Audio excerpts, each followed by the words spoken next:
सह्याद्री अतिथीगृहामध्ये जी काल बैठक झाली त्यानंतर आज कदाचित लक्ष्मण हाके यांचं उपोषण सुटेलही, परंतु प्रश्न सुटणार नाही. प्रश्न जशात तसंच राहील.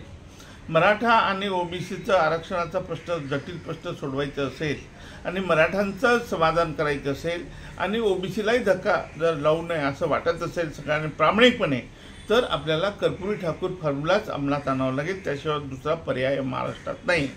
हा जटिल प्रश्न झालेला आहे. यापूर्वी आता आपण म्हणतो की धक्का लावू नये, पण जो धक्का लागलेला आहे तो कसा काढायचा त्याच्या संदर्भात कोणी बोलत नाही आहे. गेले कित्येक वर्ष ओबीसीचं आरक्षण जे आहे ते मराठा कुणबी समाज घेऊन चाललेला आहे, त्याच्यावर कोणी बोलत नाही आहे. आणि पुढे सुद्धा आपल्याला जर जे 10% आरक्षण दिलेलं आहे त्याच्यामुळे SC ST ओपन सगळ्यांचंच नुकसान झालेलं आहे.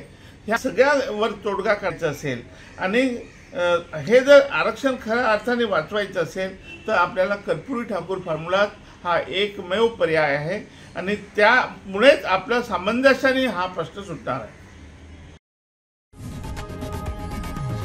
लोकशाही मराठी ऐका, पहा, जागरूक रहा.